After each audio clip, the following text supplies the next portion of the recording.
कराने की कोशिश नहीं की जा रही है। यहाँ एक बहुत बड़ा साजिश था जो पहले से चला आ रहा था, और मैं तो योगी सरकार को धन्यवाद दूंगा कि समय रहते उन्होंने इसका पर्दाफाश किया। कितने वर्षों से ये चल रहा था। पहले तो अनुराग भदौरिया जी यहाँ मुस्लिम को विक्टिम तो नहीं बनाया है ना, आप मानते हैं ना? 4.5 साल तक पकड़ूंगा नहीं। अनुराग जी सुन तो लीजिए, आप ऐसे हमेशा अरे भाई अंजना जी जैसे चाबी देते हैं ना खिलौने को, वो नॉन स्टॉप रुकता नहीं। अनुराग जी का वैसे ही हो जाता है, वो चाबी भर देते हैं उसके बाद ये रुकती है। बातचीत कर रहे हैं ना, बातचीत कीजिए ना। आपसे वो कुछ बोल रहे हैं, उसका जवाब दीजिएगा। सुनिएगा कैसे, अगर नहीं आप लगातार बोलिए। आराम से भदौरिया जी, मैं कुछ चिल्लाऊंगा नहीं, आराम से एक सवाल पूछ रहा हूं। कम से कम ये मुस्लिम विक्टिम कार्ड तो आप नहीं खेल रहे हैं ना? मतलब ये आप मानते हैं ना कि ऐसा अरे भदौरिया जी थोड़ा सुन भी लीजिए, कान का भी इस्तेमाल करिए, केवल मुंह का इस्तेमाल मत करिए। भदौरिया जी आप मानते हैं ना कि ऐसा कन्वर्शन हो रहा था? आप ये मानते हैं ना? आप मानते हैं ना? आप मानते हैं ना? और हो आप अभी आप मस्तिष्क का इस्तेमाल करके उत्तर दीजिए। आप मानते हैं ना कि ये कन्वर्शन चल रहा था और किसी मुसलमान को छोड़िए, यहाँ वहाँ की बातें जवाब इतना दीजिए कि मुसलमानों को विक्टिम नहीं बनाया ना, मुसलमानों का विक्टिम नहीं बनाया ना, मतलब कन्वर्शन हो रहा है ना, कन्वर्शन हो रहा था ना, आप मानते हैं ना? परिवर्तन होगा किसी तरह का भी, किसी भी धर्म में जाएगा तो ये कानूनन जुर्म है, उसको सजा मिलनी चाहिए। अंजना जी ये किसी का भी यहाँ से कहाँ आ गया?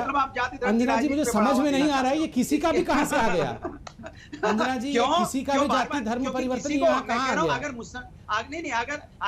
अगर आप ये कह रहे हो कि मुसलमान अगर हिंदू मुसलमान सिख या बौद्ध किसी में कन्वर्ट कोई भी करेगा तो कानूनन जुर्म है। अगर कोई भी कानून तो सजा के काबिल है वो, तो उत्तर प्रदेश की सरकार क्या कर रही है? मैं इनको एक सिंपल सवाल पूछ रहा हूँ। मतलब आप अंजना जी, मैं इनको अंजना जी इनकी यही जवाब है। नहीं बचाओ, अनुराग जी का यही जवाब है।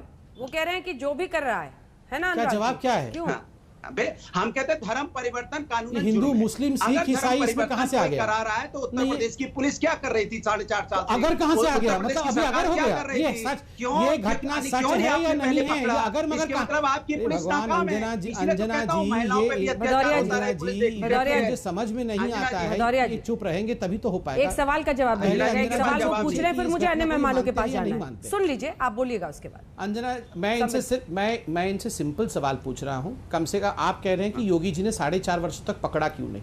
आप मानते हैं ना 4.5 वर्षों तक इस प्रकार का एक रैकेट चल रहा था, या उससे पहले भी एक रैकेट चल रहा था जिसमें बेचारे मजबूर जो हिंदू हैं महिलाओं को रेप करके, बच्चियों के साथ छेड़खानी करके और मूक बधिरों को यहाँ पर हिंदू धर्म से डरा करके इस्लाम में कन्वर्ट किया जा रहा था? ऐसा रैकेट था ना? ठीक है, भदौरिया जी जवाब दूंगा। अच्छा, इनसे ये पूछिए सरकार इनकी है। 20 तारीख को हरदोई में एक नाबालिग दलित बच्ची के साथ प्रश्न नहीं होता है तो उसका जिम्मेदार कौन है? 21 तारीख को मथुरा में एक महिला के साथ गैंग रेप होता है, उसके जिम्मेदार कौन है? 22 तारीख को बहराइच में एक महिला के साथ, नाबालिग एक बच्ची के साथ रेप होता है, कौन है जिम्मेदार? और ये कहां जा रहे हैं? किसी भी जात धर्म की महिला के साथ मुझे तो शक है, मुझे तो कभी-कभी शक होता है कि उसका जिम्मेदार कौन इनको है? भी कहीं कन्वर्ट तो नहीं कर दिया? उसने कहा था कि एक यादव को मैंने कन्वर्ट कर दिया है, उसका नाम क्या था? मोहम्मद उस्मान। कहीं ये मोहम्मद उस्मान तो नहीं है अनुराग भदौरिया? बहराइच की बच्ची को मुझे तो शक हो रहा है, बिल्कुल हाथरस की बच्ची को उत्तर प्रदेश का नहीं मानते, मुझे शक हो रहा है अनुराग जी। अंजना जी मुझे शक है कहीं ये भी चुपके से कन्वर्ट तो नहीं हो गए? या उन्नाव की बच्ची के साथ अन्याय हुआ उत्तर प्रदेश का? इस विषय पे बात नहीं करना चाहते। जाति धर्म के हिसाब से बच्ची को मानेंगे या नहीं मानेंगे? कहीं ये भदौरिया जी मोहम्मद उस्मान तो नहीं है? अरे मैं आपको जवाब दे रहा हूं, आप ही मोहम्मद उस्मान तो नहीं है? आईना खोल रहा हूं, मैंने बहराइच की बच्ची का नाम लिया, मथुरा की बच्ची का नाम लिया। आईना मत खोलो, आईना दिखाया जाता है। रहमानी साहब को दिखाइए जरा।